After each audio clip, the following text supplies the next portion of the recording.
नमस्कार, मी नीता देव. आपण पाहत आहात बार्शी टुडे यूट्यूब चॅनल. नुकतेच महाराष्ट्र लोकसेवा आयोगाच्या सरकारी विधिज्ञ परीक्षेत उत्कृष्ट नामांकन मिळवणारे सुप्रसिद्ध फौजदारी वकील आणि बार्शी बार असोसिएशनचे 3 वेळा अध्यक्षपद भूषवणारे ॲडव्होकेट अविनाश जाधव आपल्या सोबत आहेत. बार्शी टुडे मध्ये खूप खूप स्वागत आहे आपलं. आपण वकिली व्यवसाय हा निवडला आणि वकिली क्षेत्रामध्ये आपण आतापर्यंत कार्यरत आहात. तर वकिली व्यवसाय का निवडावा असं वाटलं आणि शिक्षण प्रवास याबद्दल काय सांगाल साधारण या क्षेत्रातले? आता सुरुवातीला शिक्षण प्रवास जर म्हणाल तर माझं वकिलीचं शिक्षण हे न्यू लॉ कॉलेज भारतीय विद्यापीठ पुणे येथे झालं. आणि वकिली व्यवसाय का निवडला याच्याबद्दल जर सांगायचं झालं तर सुरुवातीपासूनच समाजकारणाची आवड होती आणि समाजकारणाला पूरक असणारा जर व्यवसाय असेल तर तो वकिली व्यवसाय. या व्यवसायात तुम्हाला स्वातंत्र्य आहे, हा एक नोबेल प्रोफेशन आहे, त्याच्या माध्यमातून तुम्हाला लोकांना न्याय मिळवून देता येतो. तसंच हा एकमेव असा व्यवसाय आहे की ज्याच्यामुळं नाव, प्रसिद्धी आणि तुमचं अर्थार्जन ह्या तिन्ही गोष्टी साध्य होतात. असा हा माझ्या दृष्टिकोनातून असा हा एकमेव व्यवसाय आहे. त्याच्यामुळं मी वकिली व्यवसाय निवडलो. आणि शिक्षण प्रवास कसा झाला? शैक्षणिक प्राप्त केली पुण्यामध्ये शिक्षण झालेलं न्यू लॉ कॉलेज भारतीय विद्यापीठला आणि एकदम चांगलं कॉलेज आहे. डॉक्टर पतंगराव कदमांची युनिव्हर्सिटी आहे ती आणि एकदम नॅकचं A++ दर्जाचं कॉलेज आहे. शैक्षणिक प्रवास म्हणाल तर आमच्यासोबत महाराष्ट्राच्या कानाकोपऱ्यातून सगळ्याच जिल्ह्यातले, तालुक्यातले, तसंच महाराष्ट्राच्या बाहेरचे पण बरेचसे विद्यार्थी होते. त्याच्यामुळे एक सगळीकडची संस्कृती पण कळाली, एक आवाका आला लोकांमध्ये राहण्याचा, लोकांशी इंटरॅक्ट होण्याचा आणि एकदम चांगल्या पद्धतीने शैक्षणिक प्रवास झाला. आता वकिलीला नोबेल प्रोफेशन तुम्ही जसं म्हणलंय तसं वकील क्षेत्रामध्ये आपलं आदर्श व्यक्तिमत्व कोणतं काय? आता माझं असं म्हणणं आहे की प्रत्येक व्यक्तीकडून आपल्याला काही ना काही शिकायला भेटत असतं. तरी पण त्यातले त्यात आपण विचारलं म्हणून सांगतो की मी पुण्यामध्ये LLB झाल्यानंतर काही दिवस ज्युनियरशिप केली 7 वर्ष. त्यावेळेसचे माझे जे सिनियर होते ॲडव्होकेट विद्याधर कोशे जे सध्या दिवंगत झालेले, तसंच ॲडव्होकेट सुहास जाधव ह्यांना मी माझ्या वकिली क्षेत्रातला आदर्श मानतो. तसंच त्यानंतर पण बार्शी न्यायालयीन कोर्टात आल्यानंतर सुद्धा जे काही सिनियर वकील आहेत बार्शी न्यायालयातले, जे काही सिनियर वकील, या सर्वांनाच मी माझा आदर्श मानतो. आणि माझ्या मते सिनियर, ज्युनियर किंवा श्रेष्ठ कनिष्ठ वकीलपेक्षा एखाद्याकडून आपल्याला जी गोष्ट शिकायला मिळते, काही शिकायला मिळली चांगली गोष्ट, तर त्याला आपण आदर्श मानलं पाहिजे असं मला वाटतं. तर पुणे येथे 7 वर्षात वकिली करताना आपल्याला आलेल्या अनुभवांबद्दल काय सांगायचं? आता पुणे हे विद्येचं तर माहेरघर आहे हे तर आपल्याला सगळ्यांना माहित आहे. तसंच पुणे न्यायालयात काम करण्याचा खूप मोठी संधी आहे. पुणे न्यायालयात काम करण्याची. पुण्याला शिवाजीनगरला सत्र न्यायालय आहे, तसंच पुण्यात फॅमिली कोर्ट आहे, लेबर कोर्ट आहे, कन्झ्युमर कोर्ट आहे, एन्व्हायरमेंटचं नॅशनल फोरम तिथंच आहे, कलेक्टर ऑफिस आहे. तर पुण्यामध्ये काम करताना तुम्हाला भरपूर संधी भेटतात वेगवेगळ्या क्षेत्रात काम करण्यासाठी. आणि माझ्या मते नवोदित वकिलांना मेट्रो सिटीमध्ये काम करायला जर काही शहर असतील ठराविक, त्यामध्ये पुणे एक एकदम चांगलं शहर आहे. आज मी काय वकिलीमध्ये जो काही यशस्वी आहे तो पुणे कोर्टात मला आलेल्या न्यायालयीन कामकाजाच्या अनुभवाच्या जोरावरच आज मी आज माझ्या व्यवसायात यशस्वी आहे. राहिला तिथल्या वकिलांचं, पुण्यातले वकील हे एकदम एकमेकाला सहकार्य करणाऱ्या वृत्तीचे आहेत. पुण्यामध्ये वकिलांचं बॉन्डिंग पण चांगलं आहे, सगळीकडेच बॉन्डिंग चांगलं असतं. त्यात पुण्यात आलेला अनुभव सांगतो. वकिलांचे एकमेकांबद्दलचे, वकिलांच्या समस्या असतील किंवा मदत करण्याची त्यांची पद्धत असेल ती एकदम चांगली आहे.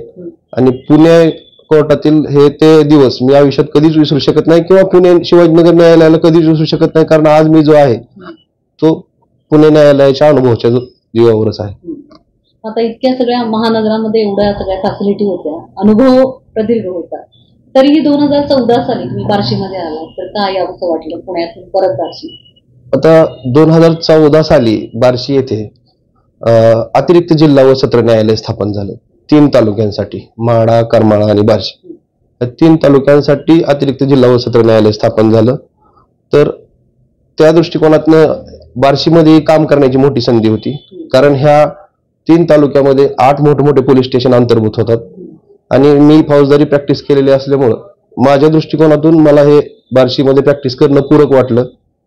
हे एक व्यावसायिक कारण आणि दुसरं कारण म्हणजे मी माझ्या आई वडिलांना एकुलते एक असल्यामुळं आणि आई वडील माझे बार्शी येथे राहत असल्यामुळं मी बार्शीमध्ये येण्याचा निर्णय घेतला बार्शी न्यायालयात. सर, बार्शी बार असोसिएशनच्या अध्यक्ष पदाची निवडणूक तुम्ही लढवली आणि जिंकलात सुद्धा. तर त्या प्रथम वर्षाच्या कारकिर्दीमध्ये तुम्हाला वकिलांचे साधारण कोणते अनुभव आले आणि प्रश्न, त्यांच्या समस्या कोणत्या जाणवल्या? मी सर्वात पहिल्यांदा बार्शी वकील संघाची निवडणूक 2018-19 साली लढवली आणि मी निवडून आलो. आता मी ज्यावेळेस इथं आलो त्यावेळेस माझे पूर्वीचे अध्यक्ष, माझ्या अगोदर झालेले जे काही अध्यक्ष आणि पदाधिकारी होते त्यांच्या मार्गदर्शनाखाली मी हळूहळू काम करायला सुरुवात केली आणि मी निवडून आल्यानंतर माझ्या पूर्वी जे काही पदाधिकारी अध्यक्ष होते त्यांच्याकडून माहिती घेऊन बार्शीतला जो सगळ्यात महत्वाचा जिव्हाळ्याचा प्रश्न होता बार्शी न्यायालयीन इमारतीचा, त्याचा प्रश्न मला महत्वाचा वाटला. कारण 3 तालुक्याचे न्यायालय इथं आहे परंतु वकिलांना बसायला पुरेशी जागा नाही. वकिलांना पत्र्याच्या शेडमध्ये बसावं लागतं. तसंच महिला वकिलांना पण बसण्याची म्हणजे कठीणताच आहे. तसंच पूर्ण न्यायालयीन इमारतीची जागा अपुरी पडत असल्यामुळं न्यायालयीन कामकाजात सुद्धा अडचणी बऱ्याच होत्या. तसंच नवोदित वकिलांना ह्या पुरेशी जागा नसल्यामुळं त्यांना नवोदित वकिलांना त्यांचे स्वतंत्र टेबल टाकण्याची सुद्धा अडचण होती. तसंच दैनंदिन कोर्ट कामकाजातल्या ज्या काही अडचणी असतात त्याही काही होत्या. मग ह्या सर्वांचा अभ्यास करून मी ते निवडणूक लढवली. माझ्या परीने त्या गोष्टींना न्याय देण्यासाठी प्रयत्न चालू केले 2018-19ला. सर, 2021-22 आणि 2022-23 या कारकिर्दीमध्ये तुम्ही केलेल्या कार्याबद्दल साधारण काय सांगाल? 2018 पासून म्हणताय, तो साधारण काय कार्यकाल आहे? आता 2018-19, 2021-22 आणि 2022-23 या 3 वर्षात मी अध्यक्ष होतो. तर माझ्या कारकिर्दीत मी जे काही कार्य केलं ते मॅक्सिमम माझा फोकस जो होता तो न्यायालयीन इमारतीचा प्रश्न सोडवण्यावर होता. तसंच त्यासोबत इतरही जे काही रोजच्या दैनंदिन प्रश्न आहेत तो पण प्रश्न सोडवण्यावर माझा भर होता. मग आता माझं जे इमारतीच्या संदर्भातलं माझं जे काय पाठपुरावा असेल तो 3 वेगवेगळ्या टप्प्यात आपल्याला सांगता येईल मला. 2018-19ला मी ज्यावेळेस अध्यक्ष झालो त्यावेळेस माझे पूर्वीचे जे अध्यक्ष होते त्या सगळ्यांच्या मार्गदर्शनानं मी काम चालू केलं आणि त्यावेळेस मग सार्वजनिक बांधकाम विभाग आणि माननीय उच्च न्यायालय येथील बिल्डिंग एस्टॅब्लिश कमिटी आणि आर्किटेक्चर विभाग ह्यांच्याकडे बिल्डिंगचा पाठपुरावा चालू केला न्यायालयीन इमारतीचा. त्यावेळेस तत्कालीन सार्वजनिक बांधकाम विभागाचे अधिकारी सुनीता पाटील मॅडम यांचं मला सहकार्य लाभलं. तर 2018-19 मध्येच जी आपली बार्शीची नूतन न्यायालयीन इमारतीची फाईल होती ते माननीय मेहरबान उच्च न्यायालयातून मंत्रालयात जाणं फार मोठं गरजेचं होतं. त्या अनुषंगाने आम्ही प्रयत्न चालू केले आणि दिनांक 28/11/2018ला आम्ही मुंबई उच्च न्यायालयामध्ये गेलो. त्यावेळेस तिथं बिल्डिंग एस्टॅब्लिशमेंट कमिटीचे चेअरमन माननीय न्यायाधीश गवई साहेब होते. गवई साहेब हे मूळचे नागपूरचे होते. त्यांना तालुक्याच्या वकिलांच्या समस्या आणि सर्व काही माहित होतं. त्यामुळे गवळी साहेबांनी अत्यंत सहानुभूतीपूर्वक आमची त्यांची सकाळी 11 ते 11:30 दरम्यान मिटिंग झाली. त्या मिटिंगला मी स्वतः advocate Sanjay Sakhare, advocate Dinesh Deshmukh, advocate Yogiraj Purvant असे आम्ही हजर होतो. आम्ही गवई साहेबांना सगळ्या बार्शीच्या न्यायालयीन इमारतीच्या अडचणी सांगितल्या आणि सुदैवानं त्याच दिवशी बिल्डिंग एस्टॅब्लिशमेंट कमिटीची मिटिंग होती आणि गवई साहेबांनी त्याच दिवशी ती फाईल बार्शी न्यायालयीन इमारतीची फाईल मान्य उच्च न्यायालयातून मंत्रालयात पाठवण्याच्या दृष्टिकोनातून सकारात्मक पाऊल उचललं. तो एक महत्वाचा टप्पा त्या साली पार पडला. त्यानंतर आम्ही सतत पुन्हा पाठपुरावा करत राहिलो. वेळोवेळी माझ्यासोबत बार्शी वकील संघाचे सर्व पदाधिकारी त्यावेळेसचे पदाधिकारी, मी 2018-19 सालचे पदाधिकारी, बार्शी वकील संघाचे काही सिनियर वकील, काही माझे सहकारी सतत माझ्याबरोबर पाठपुरावा करून वेळोवेळी माझ्यासोबत मुंबई उच्च न्यायालय मंत्रालय इथे आले. त्यानंतर 22/1/2019ला मी स्वतः त्यावेळेसचे तत्कालीन सार्वजनिक बांधकाम मंत्री चंद्रकांतदादा पाटील, कारण फाईल तर मंत्रालयात गेली, आता मंत्रालयात पाठपुरावा करणं गरजेचं होतं. मग 22/1/2019ला मी स्वतः माझ्यासोबत माझे वकील सहकारी ऍडव्होकेट सागर रोडे, ऍडव्होकेट सोमनाथ सावंत आणि बाकीचे माझे सर्व पदाधिकारी वकील बंधू आम्ही मंत्रालयामध्ये राजेंद्र राऊत साहेब यांच्यासोबत गेलो आणि सार्वजनिक बांधकाम मंत्री चंद्रकांतदादा पाटील यांना भेटलो. त्यांना निवेदन दिलं. त्याच्यावरती चंद्रकांतदादा पाटलांनी टेंडरसाठी आवश्यक असणारी व टेंडर वर्क ऑर्डरसाठी आवश्यक असणारी प्रोसिजर पार पाडा असं शेरा मारून ते पत्र पुढे फॉरवर्ड केलं.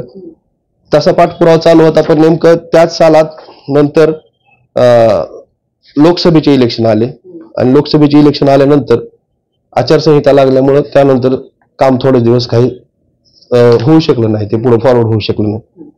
आणि त्यानंतर मग आम्ही सतत वेळोवेळी पाठपुरावा केला, वेळोवेळी मंत्रालयात जायचो, वेळोवेळी मंत्र्यांना त्यांना भेटायचो. अशा पद्धतीने आम्ही त्याचं एक ध्येय ठेवून पाठपुरावा केला होता त्यावेळेस 2018-19ला. आचारसंहिता झाल्यानंतर त्यानंतर माझ्यानंतरचे जे अध्यक्ष होते ऍडव्होकेट काकासाहेब गुंड यांनी पण त्या न्यायालयीन इमारतीच्या प्रश्नाचा पाठपुरावा केला. त्यांनी त्यांच्यासोबतचे पदाधिकारी आमचे सर्व वकील सहकार्यांनी पाठपुरावा केला. त्यानंतर कोविड काळामुळं सर्वच प्रशासकीय सर्वच कामं बंद असल्यातच जमा होतं. मग तोपर्यंत 2020-21 पर्यंत त्यांनी प्रयत्न केले आणि 2021-22ला नंतर पुन्हा माझी डिसेंबर महिन्यात 2021ला नंतर मी अध्यक्ष म्हणून पुन्हा एकदा निवडून आलो. त्यानंतर पुन्हा आम्ही अजून पाठपुरावा चालू केला. त्यावेळेस महाविकास आघाडीचं सरकार होतं. मग आम्ही 2021-22ला पाठपुरावा चालू केल्यानंतर महाविकास आघाडी सरकार असताना काही न्यायाधीश मंडळी, जिल्हा न्यायाधीश असतील, ह्यांनी आम्हाला सांगितलं की हा जो प्रश्न आहे हा काय बार्शीपुरता एकट्याचा नाही, हा 3 तालुक्याचा प्रश्न आहे. तर हा शासन दरबारी हा 3 तालुक्याचा प्रश्न आहे असं दाखवण्यासाठी तुम्ही 3 तालुक्यातले लोकप्रतिनिधी यांचे शिफारस पत्र घ्या, त्यांना भेटा, 3 तालुक्याच्या वकील संघांना भेटा, त्यांचा पण सपोर्ट घ्या. त्याप्रमाणे आम्ही माढा तालुक्याचे आणि करमाळा तालुक्याचे वकील संघाचे पदाधिकारी यांची भेट घेतली. 29 मार्च 2022ला माढा वकील संघास भेट दिली, 30 मार्चला करमाळा वकील संघास भेट दिली आणि ह्या सर्वांची 3 तालुक्यांच्या पदाधिकाऱ्यांची एकत्रित मिटिंग 30 मार्च 2022ला आम्ही घेतली. तसंच आम्ही ह्या 3 तालुक्याचे आजी व माजी लोकप्रतिनिधी ह्या सर्वांचे शिफारस पत्र घेतले.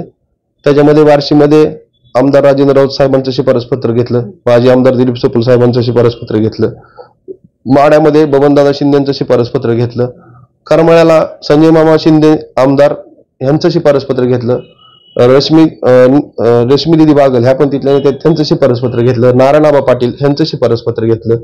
ह्या सर्वांचे शिफारस पत्र घेऊन आम्ही ते शासन दरबारी महाविकास आघाडीचे सरकार असताना ते सर्व शिफारस पत्र आणि वकील संघाचे निवेदन की बाबा निधी मंजूर व्हावा, लवकरात लवकर निधी मंजूर व्हावा, अशा पद्धतीने आम्ही ते मंत्रालयात पाठपुरावा केला. त्यानंतर उपमुख्यमंत्री अजितदादा पवार यांची पण आम्ही आरण येथे माढा येथे आरणला ते आले होते, त्यावेळेस पण ते आले होते. त्यांना पण तिथे भेटून वकील संघ, मी त्या तत्कालीन सर्व पदाधिकारी, माझ्यासोबतचे अध्यक्ष उपाध्यक्ष सर्व पदाधिकारी आम्ही भेटलो. भेटल्यानंतर आम्ही माननीय उपमुख्यमंत्री तथा वित्त व नियोजन मंत्री अजितदादांना पण निवेदन दिलं. त्यांनी पण काम सकारात्मकता दर्शवली आणि त्यानंतर आम्ही तत्कालीन पालकमंत्री दत्तामामा भरणे यांना पण मुंबई मंत्रालयात भेटलो माझ्या वकील संघाच्या सहकाऱ्यांसोबत. त्यांनी पण काम निधी मंजूर करण्याबाबत सकारात्मकता दाखवली. परंतु त्यानंतर राज्यात अचानक सत्तांतर झालं. सत्तांतर झाल्यानंतर शिवसेना भाजपचं शिंदे गट आणि फडणवीस साहेब भाजप यांचं सरकार आलं. सरकार आल्यानंतर विद्यमान आमदार राजाभाऊ राऊत ह्यांच्या म्हणजे सहकार्यानं आम्हाला भरपूर त्याच्यामध्ये पाठपुरावा करण्यासाठी बळ मिळालं. कारण लोकप्रतिनिधीच्या सहकार्याशिवाय कुठलंच काम होऊ शकत नाही.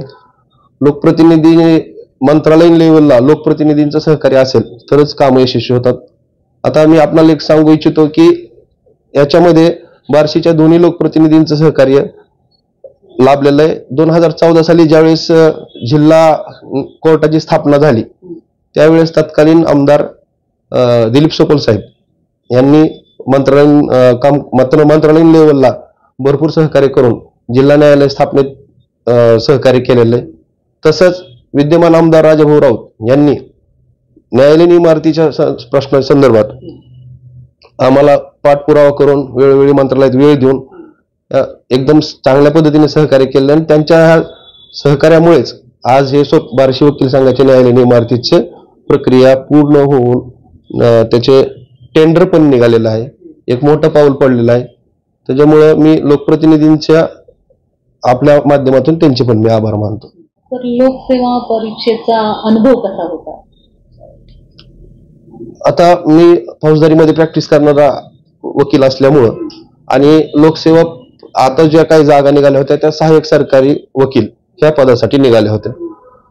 तर सहाय्यक सरकारी वकील ह्या पदासाठी जो काय अभ्यासक्रम होता तो फौजदारी कायद्याशी रिलेटेड होता आणि माझी रोजची प्रॅक्टिस फौजदारी कायद्यात असल्यामुळं माझा त्याच्यामध्ये बऱ्यापैकी हातखंडा आलेला होता आणि त्या अनुषंगानं मला अशी विशेष काही तयारी करावी लागली नाही, कारण मी रोज त्या प्रोसेसमध्ये होतो, रोज अभ्यासात होतो प्रॅक्टिसच्या निमित्तानं. त्यामुळं मला त्यात मी पेपर दिले आणि त्यातनं यशस्वी पण झालो. आता जी लोकसेवा आयोगाची परीक्षा देत आहेत त्यांच्यासाठी काय संदेश आहे?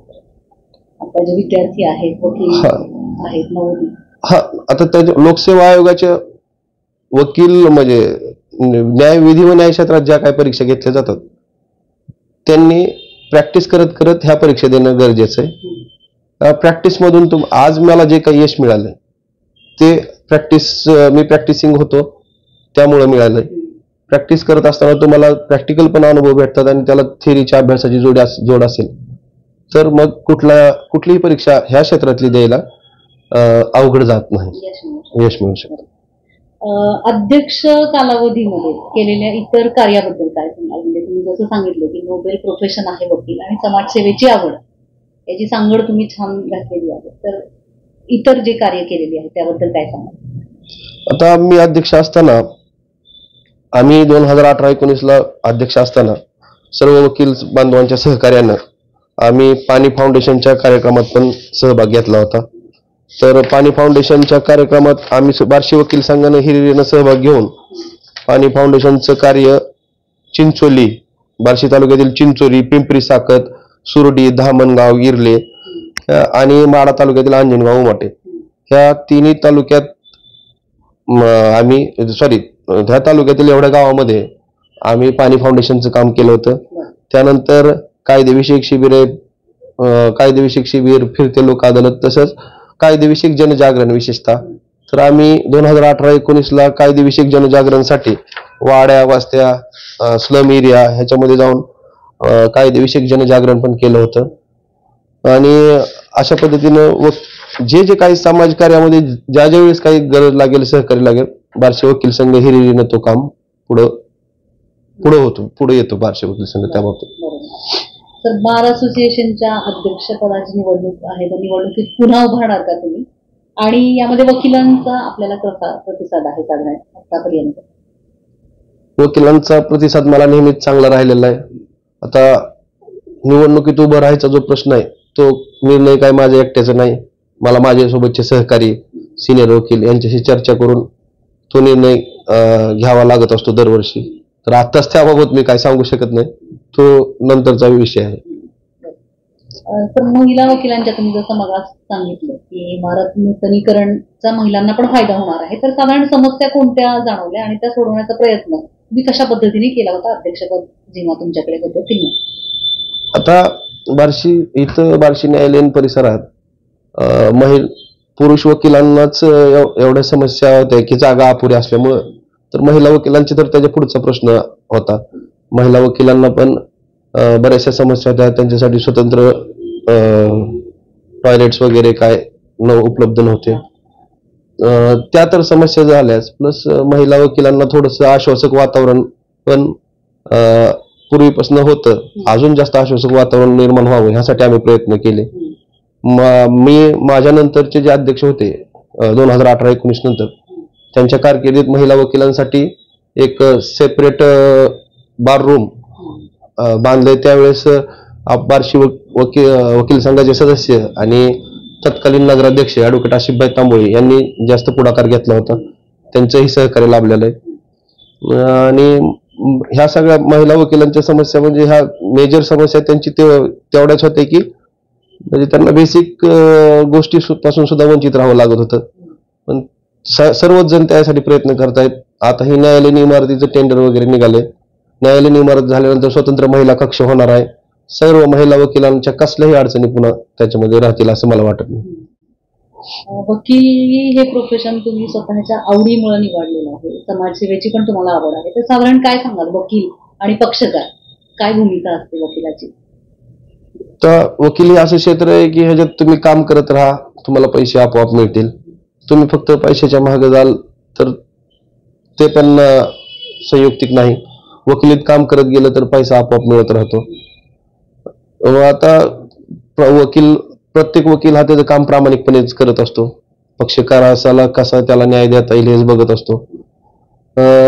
कधी काही पक्षकार चांगले भेटतात, काही पक्षकाराकडनं वाईट अनुभव येतो, परंतु वकील त्यांचं काम प्रामाणिकपणेच करत असतात आणि करत राहावं वकिलांनी असं मला वाटतं. महिलांनी या क्षेत्रात येणं तेवढं सुरक्षिततेचं आहे ना. महिलांसाठी तर एकदम चांगलं क्षेत्र आहे. महिलांना पण भरपूर संधी आहे. आज आपण तालुकाचे ठिकाण सोडून जर मेट्रो सिटीत जर आपण गेलो तर भरपूर यशस्वी महिला वकील आहेत. आणि मुंबई उच्च न्यायालय असेल, पुण्यामध्ये असेल, मेट्रो सिटीत असतील तर भरपूर महिला वकील ह्या प्रसिद्ध आहेत आणि प्रभावीपणे त्यांचे आर्ग्युमेंट होतात. भरपूर महिला वकील ह्या उच्च न्यायालयाचे न्यायाधीश आहेत. आता सध्या मुंबई उच्च न्यायालयाचे बरेचसे न्यायाधीश महिला आहेत. महिलांना पण हे एक चांगलं क्षेत्र आहे असं. सरकारी वकील म्हणून रुजू झाल्यानंतर तुमचे आगामी संकल्प कोणते आहेत? आतापर्यंत मी डिफेन्स साईडला म्हणजे आरोपीच्या बाजूने काम करत राहिलो. अजून मला पोस्टिंग यायचं आहे किंवा पुढची प्रोसिजर व्हायची आहे. फॉर्मॅलिटी अजून बऱ्याचशा बाकी आहेत त्याच्यामधल्या. जसं आरोपीसाठी काम करताना प्रामाणिकपणे काम केलं तसं सरकारी वकील म्हणून पण काम करताना प्रामाणिकपणे काम करणार. आणि सरकारी वकील पण एक किती चांगल्या पद्धतीनं काम करू शकतो ह्याचा एक उदाहरण आपल्याकडे बघून देता यावं अशा पद्धतीनं काम करणार. ग्रामीण भागात काम करायला आवडेल का मेट्रो सिटीत जायला आवडेल? आता सध्या इथं माझी फौजदारीमध्ये प्रॅक्टिस चांगली आहे. आता मला इथलं प्रॅक्टिस सोडून आता नोकरी स्वीकारायचं म्हणजे थोडीशी स्वतःवर बंधनं लादून घ्यायची. तर मग ह्याच्यापेक्षा जास्त काम कुठं असेल तर मेट्रो सिटीतच असणार आहे. तर मेट्रो सिटीमध्ये आहे ह्या कामापेक्षा जास्त काम करायला भेटतं. विविध प्रकारचे मॅटर्स असतात. त्याच्यामुळं व्हरायटी ऑफ मॅटर्स असतात आणि एक चांगलं डिव्होशननं काम केलं तर मेट्रो सिटीमध्ये पुढील संधी चांगली असल्यामुळे मेट्रो सिटीत काम करायला आवडेल. माझ्या ह्या 3 वर्षाच्या अध्यक्षपदाच्या कारकिर्दीत मला माझ्यासोबतच्या सर्व पदाधिकाऱ्यांचं आणि सर्व सिनियर व ज्युनियर वकिलांचं, महिला वकिलांचा सहभाग लाभलाय. त्यांचा उल्लेख आपल्या माध्यमातून करणं माझं कर्तव्य समजतो आणि त्यांचा उल्लेख करतो.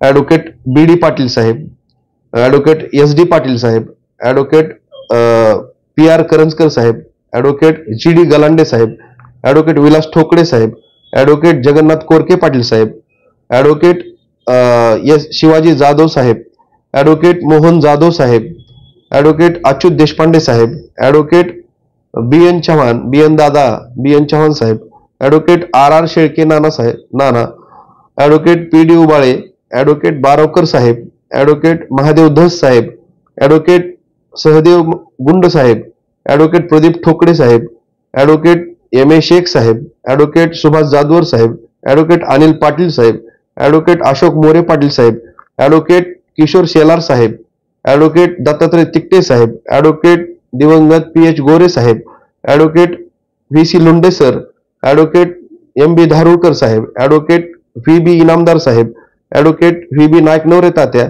Advocate NN Kazi saheb, advocate SB Khandelwal saheb, advocate Asif Tamboli saheb, advocate PP Patil साहेब, ॲडव्होकेट प्रदीप बोचरे साहेब, ॲडव्होकेट हंबीरराव देशमुख साहेब, ॲडव्होकेट SB कापसे साहेब, ॲडव्होकेट संजय जाधव साहेब, advocate GV Sakhare saheb, advocate PN Shinde साहेब, ॲडव्होकेट MJ खुपसरे साहेब, advocate BD Mule saheb, advocate PJ Kulkarni saheb, advocate SS Thombare saheb, advocate Prashant Shetty saheb, advocate VN Jaganade madam, advocate Anil Shinde साहेब, advocate Sachin Shette saheb, advocate Nandkumar Sutar saheb, advocate Shivaji Kshirsagar sir, advocate Vasudev Dhage saheb, advocate Shyamkumar Zalte saheb, advocate Manoj Gurav saheb, advocate Bhagwan Awate saheb, advocate SI Bhori saheb, advocate SP Honmute saheb, advocate SA Bhosale saheb, advocate PP Karanjkar Pravin Karanjkar saheb,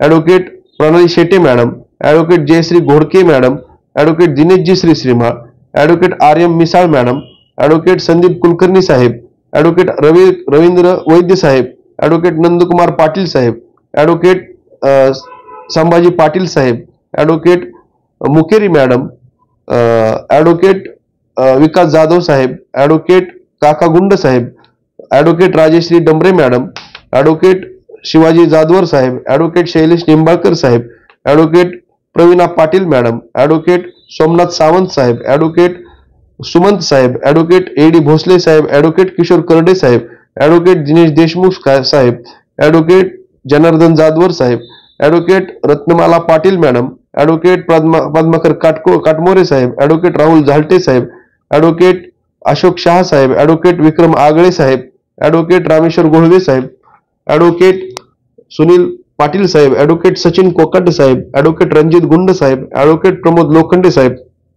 advocate आनंद ठोकळे saheb, advocate Nitin Sodal saheb, advocate Mahendra Sawale saheb, advocate Ujjwala Phartade madam, advocate Amrutraj Patil साहेब, advocate Nitin Shinde साहेब, advocate Jayashree Jagtap madam, advocate Sarfaraz Mujawar saheb, advocate Suhas Tikte saheb, advocate JU Navale saheb, advocate Sachin Naikoji saheb, advocate Avinash Gaikwad saheb, advocate Sagar Rode saheb, advocate Mahesh Jagtap साहेब, advocate SD Chavan, advocate Prajay Jagdale saheb, advocate Sanjay Sakhare saheb, advocate Tushar Gavhane saheb, advocate Sunil Kulkarni saheb, advocate Prashant Yedke saheb, advocate CR Chetan Gore saheb, advocate AD Kulkarni madam, advocate Mahesh Jadhav साहेब, advocate Dhananjay Dhas saheb, advocate TK Shah, Tushar Shah saheb, advocate Nagnath Sawant साहेब, advocate Sambhaji Galande saheb, advocate Ganesh Jagtap साहेब, advocate Bhagyashree Ghodke madam, advocate Suraj Dhaware saheb, advocate Somnath Kolhe saheb, advocate Shaila Kshirsagar madam, advocate Jagdish Dagde saheb, advocate Pradeep Khot sir, advocate Harshvardhan Bodle साहेब, advocate Soham Mangire saheb, advocate Malme saheb, advocate Vishal Gonekar saheb, advocate Dattatray Munde saheb, advocate Laxmikant Zade saheb, advocate Audumbar Kolhale saheb, advocate Ravi Kiran Sonone, advocate Samadhan Kale, advocate Ketan Sarwade, advocate Chetan Dhale, advocate Rahul Patil Deogaonkar, advocate Riyaz Bagwan saheb, advocate Kande sir, advocate Kedar Shelar saheb, advocate Jayant Deshmukh साहेब, advocate Sutar madam, advocate Naveen Sarwade saheb, advocate Ajay Kumar Bhusare saheb, advocate Sanjay Kumar गुंड, advocate Samadhan Suravshe साहेब, advocate Mujahid Tamboli saheb, advocate HP Narayankar madam, advocate Kailas Badwe saheb, advocate Rahul Ghanegaonkar saheb, advocate Rahul Patil saheb Ladolekar, advocate ID Pathan saheb, advocate SK Satpal Narkhede saheb, advocate Yojana Gholap madam, advocate Bhagwant Patil साहेब, advocate Shankar Nanore saheb, advocate Shrikant Patil साहेब, advocate BV Thite saheb, advocate Shrihari Bhosale saheb, advocate Chetan Bochare saheb, advocate Mahendra Kabade saheb, advocate Riyaz Shaikh साहेब, advocate Prakash Sakhare saheb, advocate Rajesh Kashid साहेब, advocate Anjana Gaikwad madam, advocate Mahesh Chavan साहेब, advocate Santosh Darpe saheb, advocate Swati Thosar madam, advocate Amrut Alat साहेब,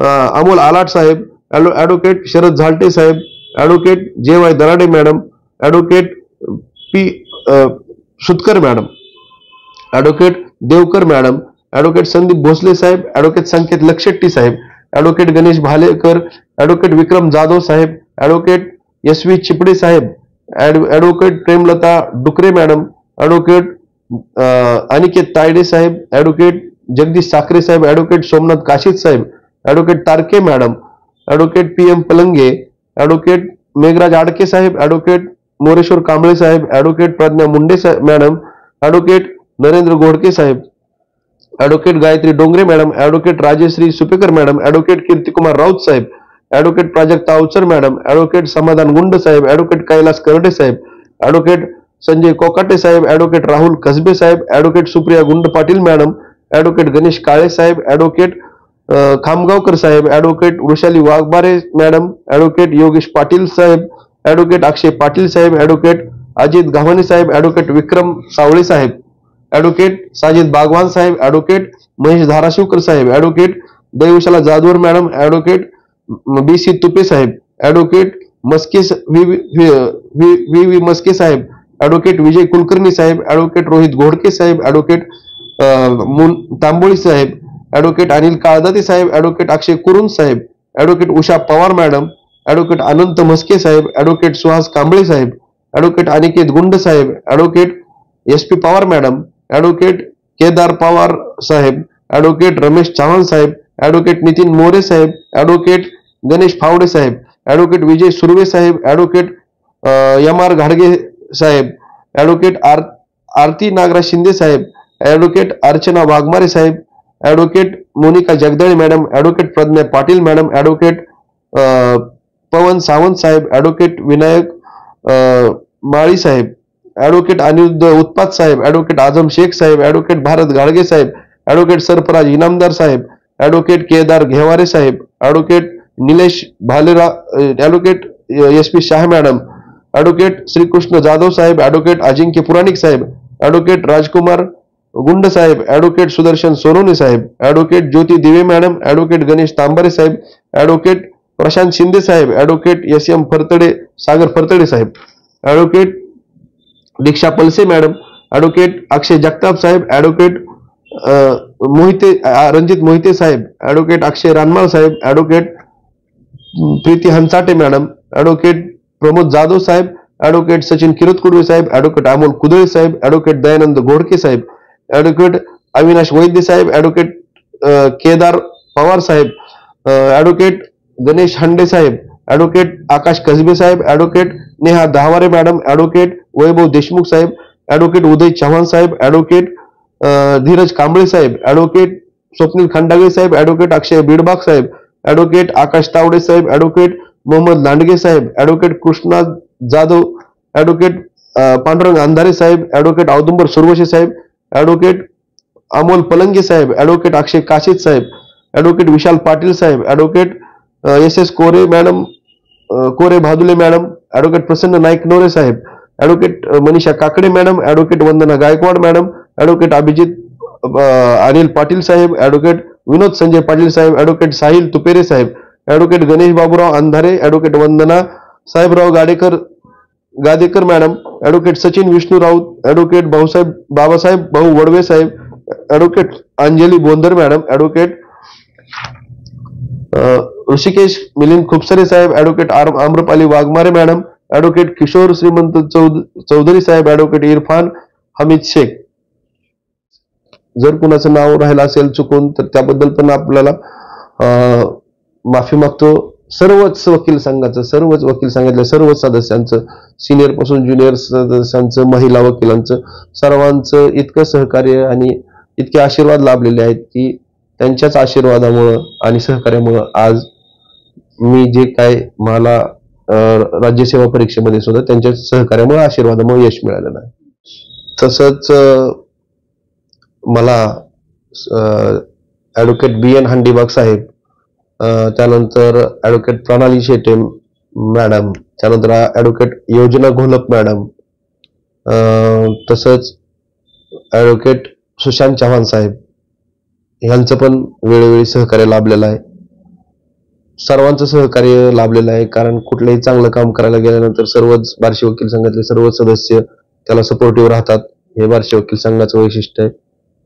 त्याच्यामुळं ह्या सर्वांचे आभार मी मानतो. आणि आपणही आज मला माझे मत मांडण्याची संधी दिली त्याबद्दल आपल्या चॅनलचे आभार मानतो. आपलेही आभार आणि वकील संघाचेही आभार, कारण की जसं वकिलांची सोय झाली आहे, पक्षकारांची सुद्धा नवीन इमारतीमध्ये नक्कीच चांगली सोय होईल ही अपेक्षा करते. धन्यवाद. थँक्यू.